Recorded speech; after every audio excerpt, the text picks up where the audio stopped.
कैसे मेरे प्यारे बच्चों, मैं आशीष आप सभी का फिर से स्वागत करता हूं अपने परिवार में तक्षशिला में। देखिए, जैसा कि पुलिस का पेपर है तो ये केवल और केवल किसके लिए बात कर रहा हूं मैं, पुलिस कांस्टेबल पेपर के लिए बात कर रहा हूं। देखिए, क्रैश कोर्स है तो यहाँ आपको सब चीज़ें बहुत तेज़ी से मिल जाएंगी। आप बस क्विक रिवीजन इससे कह सकते हैं। और देखिए, मैं वादा करता हूं या आप मेरे अनुभव से मैं आपको बता सकता हूं कि जितना बताऊंगा उससे बाहर पेपर में आपके नहीं आएगा। ठीक है, तो पॉलिटी का कंप्लीट रिवीजन फटाफट करा दूंगा मैं 2-3-4 क्लास में ही। ठीक है, तो आज शुरू करते हैं। चलिए कहानी, खासकर पुलिस वाले लोग जरूर देखें। इसके अलावा जो अभी किसी और एग्जाम की तैयारी कर रहे हैं वो हमारी जो प्ले लिस्ट है उसमें डिटेल में मैंने पॉलिटी पढ़ाई है, वो वहाँ से पढ़े। ठीक है, ये क्विक रिविजन है एक तरीके से, बहुत तेज़ी से मैं यहाँ पर आपको ख़त्म कराने की कोशिश करूँगा। ठीक है, चलिए तो मैं समय ना लेते हुए कहानी शुरू कर देता हूँ। तेज़ी से देखना, बस पढ़ते जाएंगे। देखिए, होता क्या है कि नए नए देश में अगर आप 1940 के मिड में बात करें, 1930 रिसेशन के बाद क्या हुआ कि लगातार क्या हो रहा था, 1928-1930 के बाद से अलग अलग देशों ने अपनी अपनी रणनीतियाँ बनानी शुरू करी, क्योंकि रिसेशन बहुत ज़बरदस्त था। पूरे विश्व के अंदर जो रिसेशन था वो देखने को मिला था, मंदी जिसे हम कहते हैं वो देखने को मिली थी। और ये एक कहीं ना कहीं ये प्रेशर क्रिएट कर रही थी दूसरे देशों के पास। तो उस दौरान क्या होता है कि अलग अलग देश जो थे वो क्या होते थे, आज़ाद होते जा रहे थे। तो इसी बीच में हर देश क्या कर रहा था, कोशिश कर रहा था कि अपना संविधान, अपने नियम, अपने कानून बनाने की। तो उन सब चीज़ों को देखते हुए भारत के अंदर भी 1934 के आसपास जो मानवेंद्र नाथ रॉय थे, इनका नाम याद रखेंगे आप, 1934 मानवेंद्र नाथ रॉय, MN रॉय जिन्हें हम बोलते हैं। तो इनके मन में क्या था, विचार था कि हम भी अपना संविधान सभा बनाएंगे, हम भी अपना खुद का संविधान बनाएंगे। तो ये इनके मन में विचार था। फिर इसके बाद 1935 में ऑफिशियली मांग करी गई। फिर इसके अलावा अगस्त प्रस्ताव आया 40 में, और अंततः कैबिनेट मिशन प्लान के अंतर्गत 1946 में, या आप ऐसे कह सकते हैं 1946 में कैबिनेट मिशन प्लान जो था वो भारत पहुंचा। कैबिनेट मिशन कहाँ पहुंचा, दिल्ली पहुंचा। कैबिनेट मिशन दिल्ली पहुंचा, और ये कैबिनेट मिशन दिल्ली पहुंचा कब था, ये आपका 24 मार्च 1946 को दिल्ली पहुंचा। इसके अंदर 3 सदस्य हैं जिनका नाम आपको याद रखना है। स्टैफोर्ड क्रिप्स, जो भारतीय व्यापार के उस समय सचिव हैं, इनका नाम याद रखना है। पैथिक लॉरेंस और AB अलेक्जेंडर, ये भारतीय सचिव है पैथिक लॉरेंस। AB अलेक्जेंडर क्या है, नौसेना के अध्यक्ष हैं AB अलेक्जेंडर। तो ये 3 व्यक्ति हैं जो क्रिप्स मिशन जिसे हम बोलते हैं उसके अंदर 3 व्यक्ति भारत आए। एक आपका स्टैफोर्ड क्रिप्स, पैथिक लॉरेंस और AB अलेक्जेंडर। ये 24 मार्च 1946 को भारत में पहुंचे, और इसी कैबिनेट मिशन प्लान के अंतर्गत 1946 में संविधान सभा का क्या हुआ, गठन हुआ।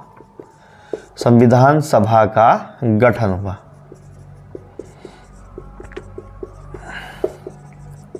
देखो मेरे बच्चों, जो पुलिस वाले हैं वो जरूर देख के जाना है, इससे बाहर कुछ नहीं मिलेगा। ठीक है, आप सारे के सारे सवाल बना पाओगे, कुछ भी बाहर नहीं मिलेगा। ठीक है, विश्वास करना मुझ पे, कुछ भी बाहर नहीं मिलेगा। आप जिसे एक बार जरा अच्छे से देख जरूर लेना। ठीक है, तो देखिए, संविधान सभा का गठन होता है, और संविधान सभा के अंदर यहाँ पर एक बात का आपको ध्यान रखना कि सभी लोग संविधान सभा में शामिल हुए, बस केवल हैदराबाद रियासत जो थी वो संविधान सभा का हिस्सा नहीं बनी। हैदराबाद रियासत से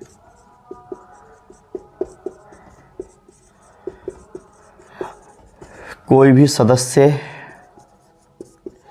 इसके अंदर नहीं था। ठीक है, हैदराबाद रियासत से कोई भी सदस्य इसके अंदर नहीं था। इसके बाद देखिए, संविधान सभा ने अपना काम करना शुरू करा, और पहली बैठक जो हुई वो 9 दिसंबर 1946 को हुई। जिन लोगों ने देख लिया वो देख लीजिए, जिन लोगों ने नोट करना है वो नोट करते चलिएगा, जिन्हें स्क्रीनशॉट लेना है वो स्क्रीनशॉट लेते चलिएगा। इससे बाहर कुछ नहीं आएगा पॉलिटी में। ठीक है, ध्यान रखना, कुछ भी बाहर नहीं आएगा। ठीक, पहली मीटिंग जब होती है इसकी संविधान सभा की, वो होती है आपकी 9 दिसंबर 1946। और बेटे, पहले मीटिंग में हमने सबसे पहला काम क्या किया कि घर के मुखिया को चुना, जिसे हम अध्यक्ष बोलते हैं। और घर का मुखिया जो इस समय चुना गया, सबसे बुजुर्ग आदमी डॉक्टर सच्चिदानंद सिन्हा, डॉक्टर सच्चिदानंद सिन्हा जी को यहाँ पर अध्यक्ष चुन लिया गया। इसके अलावा एक उपाध्यक्ष भी चुने गए, जिन्हें हम क्या बोलते हैं, HC मुखर्जी, हरेंद्र कुंवर मुखर्जी जो हमारे उपाध्यक्ष थे वो भी यहाँ पर चुन लिए गए। और ध्यान रखेंगे पहली मीटिंग कहाँ हुई थी, ये नई दिल्ली के अंदर जो कॉन्स्टिट्यूशनल हॉल है, संवैधानिक जो हमारा कमरा है,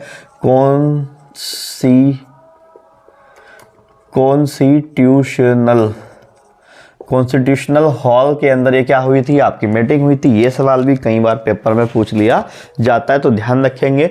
दूसरी बैठक जब हुई है इसकी संविधान सभा की, तो ये आपकी 11 दिसंबर 1946 को। इसके अंदर देखिए ये इन्हें हम लोग अस्थायी अध्यक्ष के रूप में भी जानते हैं, ठीक है, क्योंकि ये केवल 9 तारीख को बने और 11 तारीख को इन्हें हटा दिया गया है, या 11 तारीख को हमने एक स्थायी अध्यक्ष को चुना। स्थायी अध्यक्ष चुने गए जो हमारे कौन थे, डॉक्टर राजेंद्र प्रसाद जी।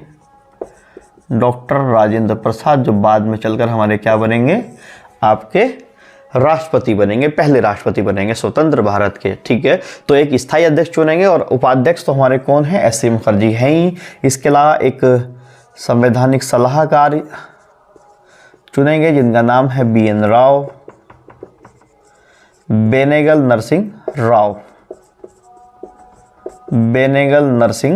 राव। ये कौन चुने गए, हमारे ये सलाहकार चुने गए। देखो ध्यान रखना वो M.N. रॉय थे और ये B.N.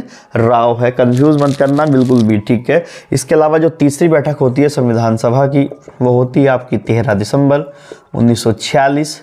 और देखिए इस दौरान जो सबसे बड़े नेताओं में जिनका नाम आता है वो हैं जवाहरलाल नेहरू, भी उसमें शामिल होते हैं, ठीक है। तो जवाहरलाल नेहरू अब क्या कहते हैं कि भैया सारे काम हो गए हैं, अध्यक्ष भी चुन लिए, उपाध्यक्ष भी चुन लिए, हमारे पास कौन आ गया, सलाहकार आ गए, तो अब हमें काम किस तरीके से करना उस बात को सामने रखते हैं, ठीक है। और इसीलिए 13 दिसंबर 1946 को एक जवाहरलाल नेहरू के द्वारा, याद रखेंगे किसके द्वारा, जवाहरलाल नेहरू, मैंने JLN लिखा है, जवाहरलाल नेहरू के द्वारा उद्देशिका प्रस्ताव लाया जाता है। उद्देशिका प्रस्ताव जिसे ऑब्जेक्टिव रेजोल्यूशन बोलते हैं, OR बोलते हैं, ऑब्जेक्टिव रेजोल्यूशन बोला जाता है। और इस उद्देशिका प्रस्ताव का मतलब ये है कि हम कार्य कैसे करेंगे, क्या क्या हमारी रणनीति रहेगी, किस तरीके से हम काम करते चलेंगे, तो ये सब बातें जो हैं वो उद्देशिका प्रस्ताव में बताने की कोशिश करेंगे, यहीं पे बता देंगे। इसके अलावा देखिए 22 जुलाई 1947 को हमने हमारा जो राष्ट्रीय ध्वज था उसे अपनाया, राष्ट्रीय ध्वज को अपनाया। कई बार पेपर में सवाल आता है कब अपनाया गया। इसके अलावा 14 सितंबर 1949 को हम लोगों ने, 14 सितंबर 1949 को हिंदी को क्या बनाई, हिंदी को आधिकारिक भाषा का दर्जा दिया हम लोगों ने, ठीक है। इसलिए हिंदी दिवस कब बनाते हैं हम लोग, 14 सितंबर को बनाते हैं, ठीक।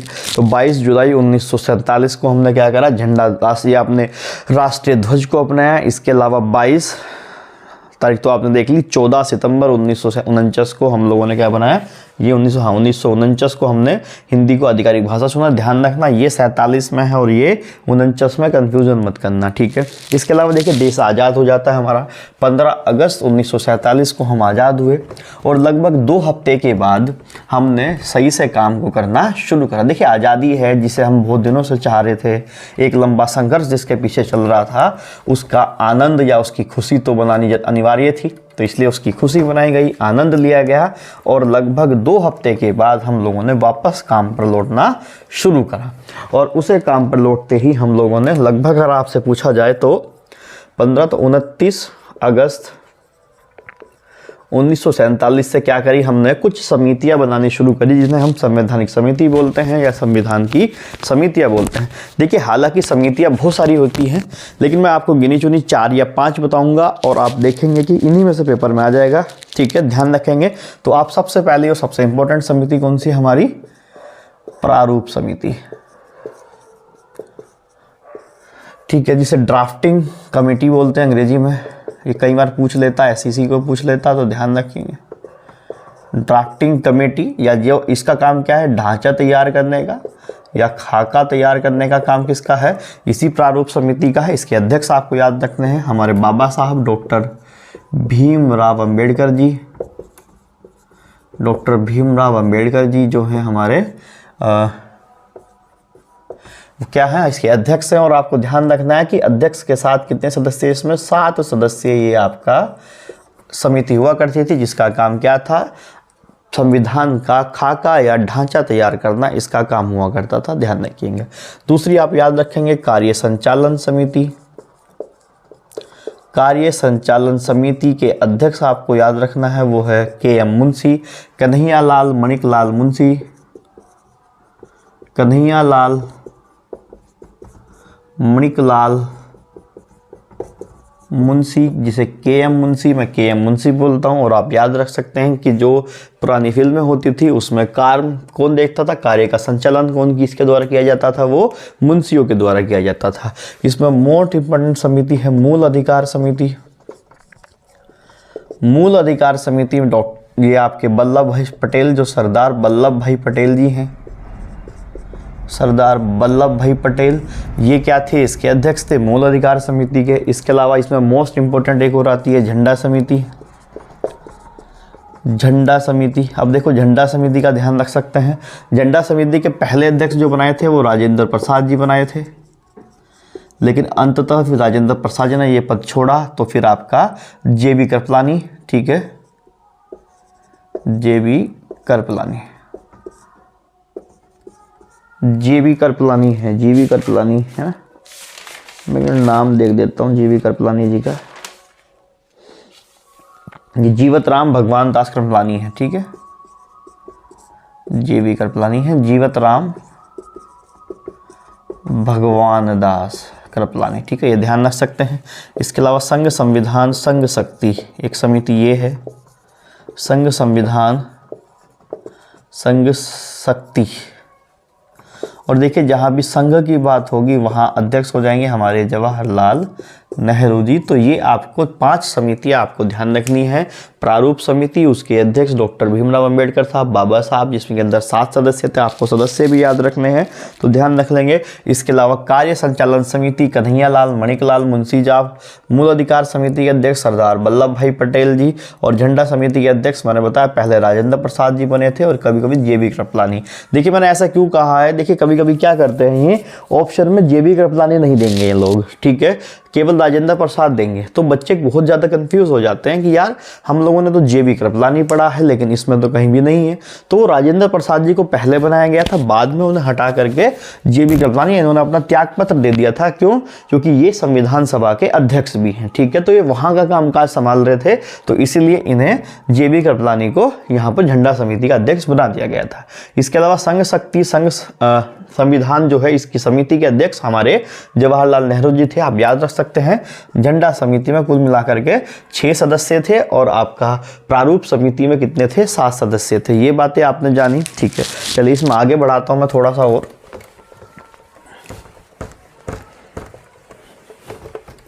देखिए पेपर में अभी हैं हमारे पास 10-12 दिन हैं, तो आप बिल्कुल टेंशन ना लें, क्रैक कोर्स टाइप में आपको करा दूंगा, तो आप लोग इसे बस देख लेना भाई, है ना, थोड़ा जल्दी से फटाफट देख लेना जिससे कुछ चीज़ें छूट ना जाए हम लोगों से, ठीक है। चलो देखिए भारतीय राज्य व्यवस्था। इसके अलावा देखिए अगर आपने डिटेल में पढ़ना है तो हमारी प्लेलिस्ट में वहाँ पर डिटेल में मैंने क्लासेस ली है, वो बिल्कुल डिटेल में मैंने बात करी है, आप उसमें परेशान नहीं होंगे बिल्कुल भी। तो अब क्या हुआ कि समितियाँ बन गई हैं, संविधान सभा ने काम करना शुरू कर दिया, तो अंततः 2 साल 11 माह और 18 दिन 2 साल 11 माह 18 दिन के बाद हमारा संविधान जो था वो पूरी तरीके से बन करके तैयार हुआ। और ये 26 नवंबर 1949 की बात है, संविधान क्या हो गया है, पूर्णतः तैयार है। संविधान पूर्णतः तैयार है। और 26 नवंबर को ही हम लोग क्या बनाते हैं, अपना संविधान दिवस भी बनाते हैं, तो ये भी हम याद रख सकते हैं। संविधान दिवस हम 26 नवंबर को बनाते हैं। और संविधान जिस दिन बन करके पूर्णतः तैयार हुआ उस दिन इसे अपना भी लिया गया, लेकिन इसे पूर्णतः लागू नहीं करा गया, उसकी अभी बात कर लेंगे। तो इस पे कुल मिलाकर के कितने आर्टिकल हैं वो अभी बताऊंगा मैं। तो 16 आर्टिकल जो थे वो इसी दिन 26 नवंबर को लागू कर दिए गए थे।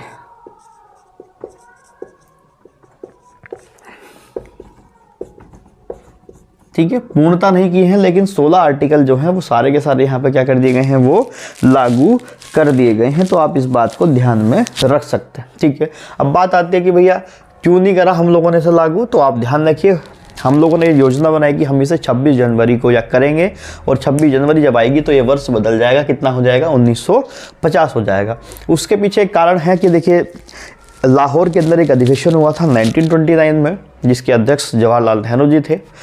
जवाहरलाल नेहरू जी ने वहाँ सबसे पहले पूर्ण स्वराज की मांग करी थी, ठीक है। इसीलिए हम लोगों ने निर्णय लिया कि हम अपने संविधान को उसी दिन लागू करेंगे, क्योंकि हम 1930 से लगातार एक अपना आज़ादी का दिवस, स्वतंत्रता दिवस बनाते आ रहे थे 1930 से 26 जनवरी 1930। इसलिए हमने इसे कोशिश करी कि हम उसी तारीख को एक बड़ी तारीख में बदल देंगे और अपने संविधान को 26 जनवरी को लागू करेंगे। लेकिन 26 जनवरी जैसे आएगा तो यहाँ वर्ष बदल जाएगा, फिर वो 1950 होगा। तो अगर आपसे कभी पूछा जाए संविधान, यहाँ बहुत बच्चे फंस जाते हैं कि संविधान को कब अपनाया गया, तो 26 नवंबर 1949। पूर्णतः कब लागू करा गया, तो आपका 26 जनवरी 1950, ठीक है। तो ध्यान रखेंगे। इसके अलावा 16 आर्टिकल को यहीं लागू करा गया। इसमें जो संविधान बनकर के तैयार हुआ, इसे जब अपनाया तो कुल मिलाकर के 284 लोगों ने क्या किए थे, इस पे हस्ताक्षर करे थे। और कुल मिलाकर के उस समय संविधान सभा में 299 लोग हुआ करते थे और 284 लोगों ने यहाँ पे क्या किए थे, अपने हस्ताक्षर किए थे। सबसे पहले हस्ताक्षर किसके हैं, वो हमारे उस समय के बड़े लीडर जो हुआ करते थे जवाहरलाल नेहरू जी, उनके हैं। और लास्ट हस्ताक्षर संविधान पर किसके हैं, जो जिम्मेदार व्यक्ति थे संविधान सभा के अध्यक्ष थे डॉक्टर राजेंद्र प्रसाद जी के, ठीक है। आप ये बात ध्यान रख सकते हैं। इसके अलावा अगर आगे बढ़े तो देखिए संविधान को लागू करना तय हो गया है कि पूर्णतः लागू कर देंगे कब, 26 जनवरी 1950 को। लेकिन उससे पहले एक अंतिम संविधान सभा की बैठक करने का निर्णय लिया गया कि कुछ निर्णय अभी भी लेने बाकी थे, कुछ चीज़ें हमारे पास नहीं थी तो उन्हें स्वीकारना था, उन्हें पर बात करनी थी, उनका आकलन करना था। तो इसीलिए 24 जनवरी 1950 को संविधान सभा की अंतिम बैठक होती है। देखिए कई बार ध्यान रख लेना, पूछ लेते हैं कि अंतिम बैठक कब हुई। पहली हुई थी 9 दिसंबर 1946 को और अंतिम हुई है 24 जनवरी 1950 को। तो संविधान सभा की अंतिम बैठक होती है, संविधान सभा की अंतिम बैठक होती है। और अब इसमें देखिए कुछ निर्णय लिए जाने हैं, जैसे हमारे पास अभी कोई भी राष्ट्रीय गान नहीं है, कोई भी राष्ट्रीय गीत नहीं है, तो वही बात को यहाँ पर स्वीकारा गया कि एक तो राष्ट्रीय गान क्या होगा हमारा, उसे अपनाया। एक हमारा राष्ट्रीय गीत क्या होगा, राष्ट्र का गीत क्या होगा, उसे स्वीकारा गया। तीसरा, जब तक नई सरकार बनेगी, चुनाव होगा, जो भी कुछ होगा, तब तक हमारे देश को खाली नहीं छोड़ेंगे। तो हमारे राष्ट्रपति जी का चुनाव हुआ, हमारे राष्ट्रपति बनाए गए डॉक्टर राजेंद्र प्रसाद को। चौथा काम क्या हुआ था कि जो अब तक संयुक्त प्रांत हुआ करता था उसका नाम बदला गया और उसे उत्तर प्रदेश कर दिया गया। तो ये 4 बातें आप लोग ध्यान रखेंगे यहाँ से कि राष्ट्रगान, राष्ट्रगीत, राष्ट्रपति और हमारा संयुक्त प्रांत का नाम बदल करके क्या उत्तर प्रदेश कर दिया गया। और अंततः 26 जनवरी 1950 को हमारा संविधान लागू हुआ। तो आप बता सकते हैं 26 जनवरी 1950 को संविधान क्या हुआ, पूर्णतः लागू। संविधान पूर्णतः क्या हो जाता है, लागू हो जाता है।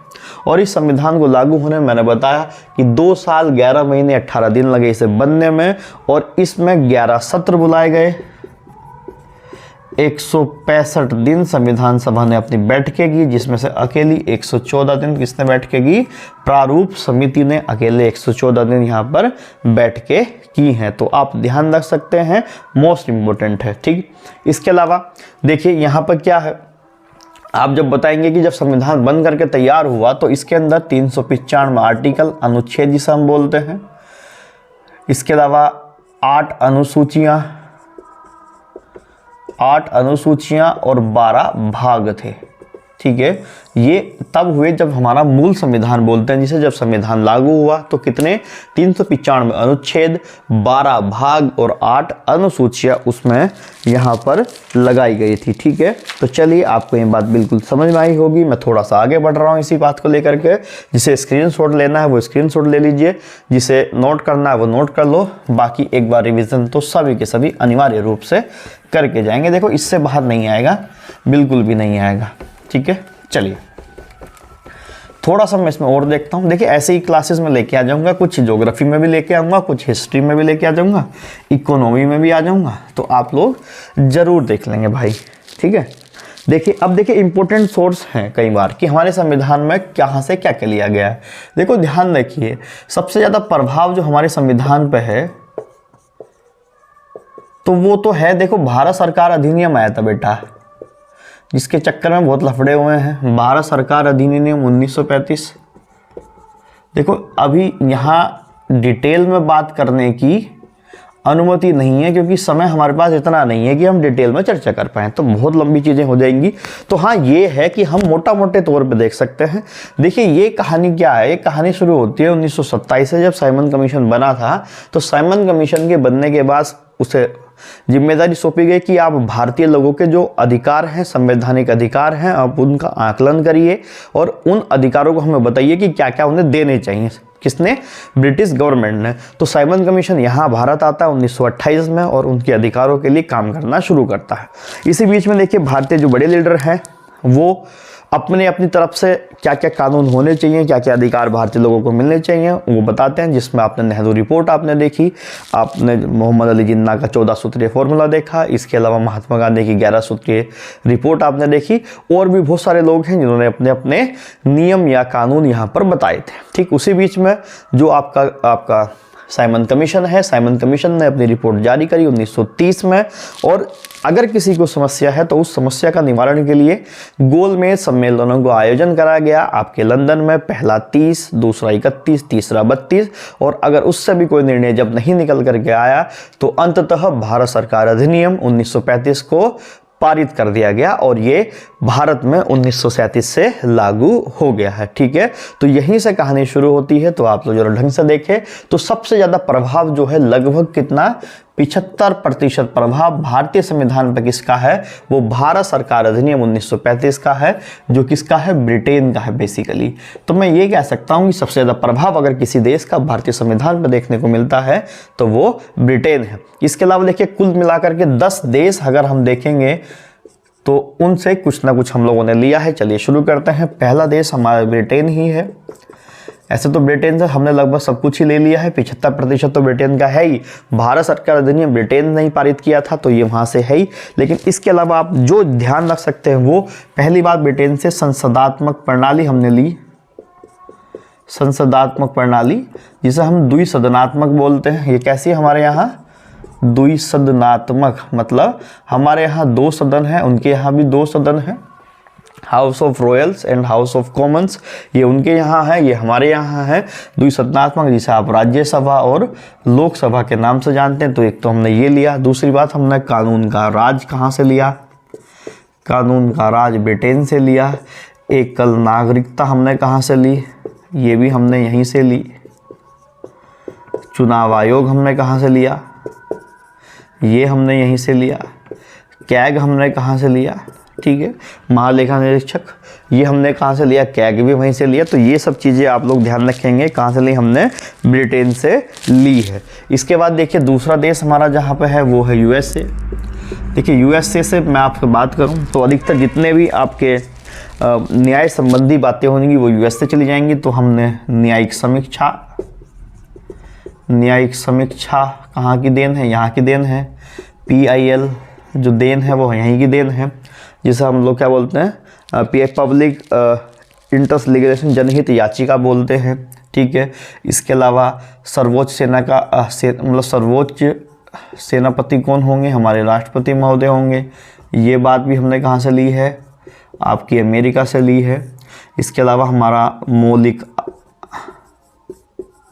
अधिकार कैसे होंगे? वो अमेरिका के जो लोगों जैसे होंगे। इसके अलावा हम लोगों ने इसमें क्या लिया है कि हमारा संविधान कैसा होगा? वो लिखित संविधान होगा। तो ये सब बातें आप लोग इसमें ध्यान रख सकते हैं यूएसए के अंदर। खासकर देखिए न्याय संबंधी जो भी बात है वो अधिकतर कहाँ चली जाएगी? यूएसए के अंदर चली जाएगी। ठीक है, देखो यहाँ ब्रिटेन में एकल नागरिकता होती है और इनका जो संविधान है वो कैसा है? वो अलिखित है। तो ये बात आप ध्यान रखेंगे, ब्रिटेन का संविधान कैसा है? अलिखित है। भारत ऐसा नहीं चाहता था, भारत चाहता था कि एक लिखित संविधान हो, हम अपने आने वाले जनरेशन को लिख करके डॉक्यूमेंट दे करके जाएँ। तो ये यहाँ से यूएसए से लिया गया आया है, क्योंकि यूएसए का संविधान कैसा है, हमारा लिखित संविधान है। ठीक है। तीसरी बात, यहाँ पर अगला जो देश है वो यूएसएसआर है, जिसे सोवियत संघ के नाम से जानते थे। तो देखिए, सोवियत संघ से खासकर एक बात आप बिल्कुल ध्यान रखेंगे कि सोवियत संघ से हम लोगों ने क्या लिए हैं, अपने मूल कर्तव्य या मौलिक कर्तव्य हमने कहाँ से लिए, वो सोवियत संघ से लिए। सोवियत संघ मौलिक कर्तव्य, और इसके अलावा पंचवर्षीय योजना की धारणा भी कहाँ से आई है, पंचवर्षीय योजना भी कहाँ से आई है, ये भी आपकी यूएसएसआर से आई है। ठीक है। इसके अलावा देखिए आयरलैंड है, आयरलैंड से भी इम्पोर्टेंट बात है जो हमने ली। आयरलैंड से आप ध्यान रख सकते हैं, हमने राज्य के नीति निर्देशक तत्व, ये मोस्ट इम्पोर्टेंट है, देखा ध्यान रखना। राज्य के नीति निर्देशक तत्व कहाँ से आए, आयरलैंड से आए। इसके अलावा राष्ट्रपति की नामांकन प्रणाली और राज्यसभा जो है ना, राज्यसभा की नामांकन प्रणाली और राष्ट्रपति की चुनाव प्रक्रिया, राष्ट्रपति की चुनाव प्रक्रिया, राज्यसभा नामांकन प्रणाली, राज्यसभा नामांकन प्रणाली, ये कहाँ से आई, ये सब आपके आयरलैंड से आए हैं। तो अभी हमने देखा ब्रिटेन, यूएसए, यूएसएसआर, आयरलैंड, और पांचवा हमारा देश है कनाडा। देखिए कनाडा से जो भी आएगा वो जितनी भी संघ की शक्तियां हैं सारी किसमें अवशिष्ट हैं, कनाडा से जैसे ली गई हैं। तो कनाडा में आप जो देखिए संघ की शक्ति जो भी हैं सारी वो कनाडा से ली गई हैं। संघ द्वारा राज्यपाल की नियुक्ति,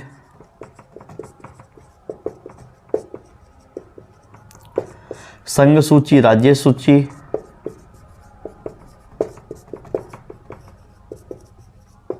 तो ये सब किसकी देन है, कनाडा की देन है। कनाडा के बाद हम आगे बढ़ें तो ऑस्ट्रेलिया हमारे पास है। ऑस्ट्रेलिया से देखिए कई बार पेपर में सवाल पूछा जाता है। तो जो संयुक्त बैठक है या आपकी समवर्ती सूची आप कह सकते हैं, एक तो आप डालिए कि समवर्ती सूची किसकी देन है, ये हमारे ऑस्ट्रेलिया की देन है, और संघ सूची, राज्य सूची कनाडा की देन है, और संसद की संयुक्त बैठक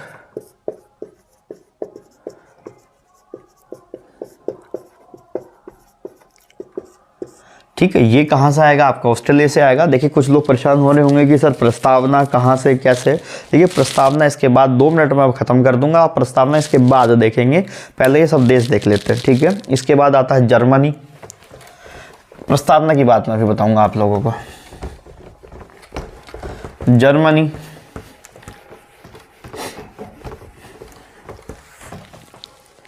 जर्मनी देखोगे, देखिए जर्मनी किसका देश है, हिटलर का देश है। तो हिटलर क्या सिखा सकता है, लड़ाई झगड़े दिखा सकता है। तो आप ध्यान रख सकते हैं कि मौलिक अधिकारों का निलंबन, मौलिक अधिकारों का निलंबन, मौलिक अधिकारों का निलंबन, ये कहाँ से आया है, जर्मनी से आया है। इसके अलावा आपातकाल के प्रावधान,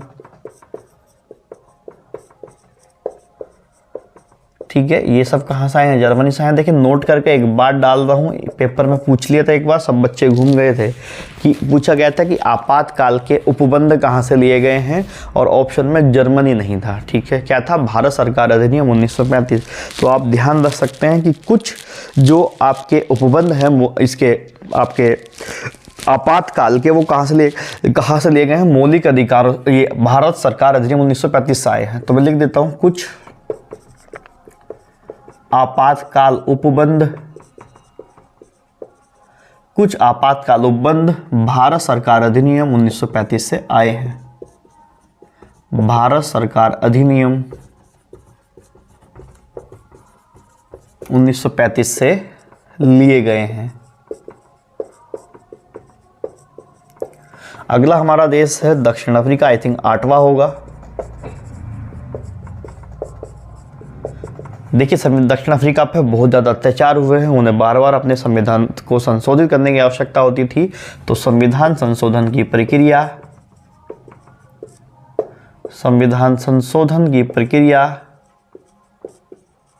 ये किसकी देन है हमें, ये साउथ अफ्रीका की देन है। इसके अलावा आपका जापान, जापान से देखिए विधिवत कार्य प्रणाली हमारी कहाँ से आई है, वो जापान से आई है। विधिवत प्रक्रिया ये जापान की देन है। और लास्ट बचता है हमारा फ्रांस। फ्रांस से हम क्या बने, गणराज्य बने। और दूसरी बात, भाईचारे की जो भावना है हमने जापान फ्रांस से सीखी। भाईचारे की भावना, सद्भावना कि सब क्या है, हिंदू मुस्लिम सिख ईसाई आपस में भाई भाई हैं। तो ये भाईचारा या सद्भावना की भावना हमारे अंदर कहाँ से जन्मी, तो ये जन्मी हमारे अंदर फ्रांस से। तो एक कुल मिलाकर के 10 देश मैंने बताया, ब्रिटेन बताया, यूएसए बताया, रूस बताया, आयरलैंड बताया, कनाडा बताया, ऑस्ट्रेलिया, जर्मनी, दक्षिण अफ्रीका, जापान और फिर फ्रांस अंततः। तो ये कुछ देश हैं जहाँ से इंपॉर्टेंट सोर्स हमने कैरी किए हैं, तो ये ध्यान रख लेंगे, इससे बाहर नहीं पूछेगा, ठीक है। आप बिल्कुल परेशान नहीं होंगे, जितना बता रहा हूँ उतनी बातें कर लो। अंततः इसमें देखिए प्रस्तावना की बात मैं आपसे कर लेता हूँ। प्रस्तावना में कुछ नहीं है, 2 बातें बताएंगे, इसके अलावा कुछ नहीं बताएंगे। देखिए प्रस्तावना बेसिकली क्या होती है कि अगर आप जब मार्केट जाते हैं, कभी आप गए भी होंगे, है ना, तो वहाँ से कभी कोई किताब खरीद के भी लाए होंगे, और ख़रीद के लाने के बाद एक किताब होती है। उस किताब को जब आप देखते हैं तो जब पहला पेज ही पलटते हैं तो उस पर एक चीज़ दिखाई देती है, प्रस्तावना, प्रियम्बल, अंग्रेजी में क्या बोलते हैं, प्रियम्बल। देखिए होता क्या है कि आपने पूरी किताब के अंदर क्या लिखा है, उस बात का निचोड़ आपने कहाँ डाल दिया है, वो प्रस्तावना के अंदर डाल दिया है। बस इतनी सी बात आपको देखनी है, ठीक है। आप मोटा मोटा क्या सोच सकते हैं, उस किताब में क्या होने वाला है, उस किताब के अंदर किस विषय पे बात करी गई है, उस सारी बात को निकाल के आपने एक लाइन में या एक पैराग्राफ के अंदर उसे फिट कर दिया है, वही क्या कहलाती है, प्रस्तावना कहलाती है। तो भारतीय प्रस्तावना भी कुछ ऐसी ही है कि हम संविधान में किन किन बातों का जिक्र कर रहे हैं या किन बातों पे हमारा ज़्यादा जोर है, उन सब चीज़ का हमने एक प्रारूप बनाया और उसे एक जगह पर यहाँ पर हमने स्थापित कर दी। तो ध्यान रखेंगे प्रस्तावना आपकी क्या है, ये है। और देखिए प्रस्तावना संविधान का अंग है, ये बात ध्यान रखिएगा। प्रस्तावना क्या है, संविधान का अंग है। प्रस्तावना संशोधित की जा सकती है, हुई भी है, अभी आगे बात करूँगा। संशोधित की जा सकती है, ध्यान रखेंगे, ठीक है। और देखिए प्रस्तावना की जो शुरुआत होती है, बस इतना जान लोगे कि हम भारत के लोग, हम भारत के लोग, यहाँ से प्रस्तावना की क्या होती है, शुरुआत होती है। आप बस इतना जानेंगे, बाकी पूरी प्रस्तावना क्या है क्या नहीं है वो सब देखने की आपको आवश्यकता नहीं है, ठीक है। अभी बस आप इतना फोकस रखिए कि हम भारत के लोग, यहाँ से प्रस्तावना की क्या होती है, शुरुआत होती है। इसके अलावा देखिए 2-3 बातें हम इसमें बता देंगे। पहली बात कि प्रस्तावना में क्या संशोधन हुआ है, हाँ जी, प्रस्तावना में एक बार संशोधन किया जा सकता है, किया जा चुका है। प्रस्तावना में एक बार संशोधन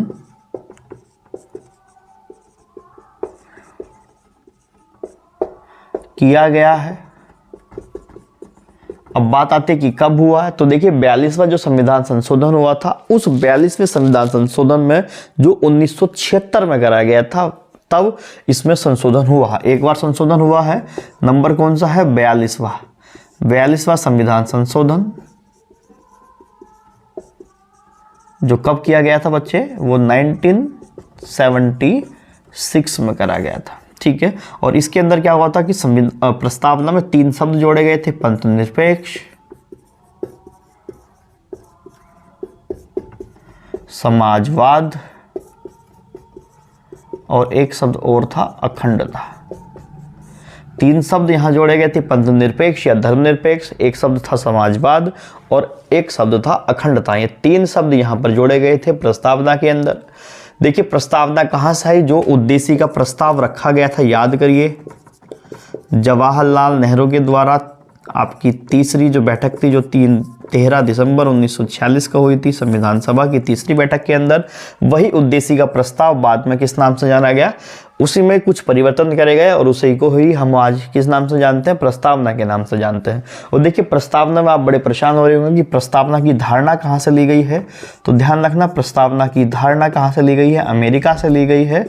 और प्रस्तावना की भाषा कहाँ से आई है, प्रस्तावना की भाषा, मतलब किस तरीके से प्रस्तावना बनेगी, क्या होगा उसके अंदर, कैसे लिखा जाएगा, ये सब बातें हमने कहाँ से ली, ऑस्ट्रेलिया से ली। तो ये ध्यान रखना, कंफ्यूज नहीं करना कि प्रस्तावना का प्रावधान अमेरिका से है और प्रस्तावना की भाषा ऑस्ट्रेलिया से है। इसके अलावा दो बातें आप ध्यान रख सकते हैं कि प्रस्तावना के अंदर एक तो संघ नामक शब्द है नहीं और दूसरा मताधिकार शब्द यहाँ पर देखने को नहीं मिलता। एक संघ शब्द नहीं है और दूसरा मताधिकार शब्द यहाँ पर नहीं है। इतनी बातें हैं प्रस्तावना में, इससे ज़्यादा बात प्रस्तावना में पूछेगा भी नहीं। तो जितनी बातें मैंने आपको बताई आज इसे ज़रूर रिवाइज कर लेंगे। मैं ऐसी क्लासेस आपकी बना दूंगा, 5, 7, 10 क्लासेस में आपकी पॉलिटी खत्म कर देंगे। एक तरीके से क्रैश कोर्स है और इससे बाहर पेपर में नहीं आएगा, मेरा यकीन मानिए। बस आप इतना पढ़ जाइए, अंततः अगर आपने अच्छे से तैयारी कर रखी है तो आपका रिवीजन हो जाएगा। और आप अगर ने किसी ने नहीं पढ़ा है तो इसे जरूर देख करके जाइए, इससे बाहर पेपर में नहीं मिलेगा। ठीक है,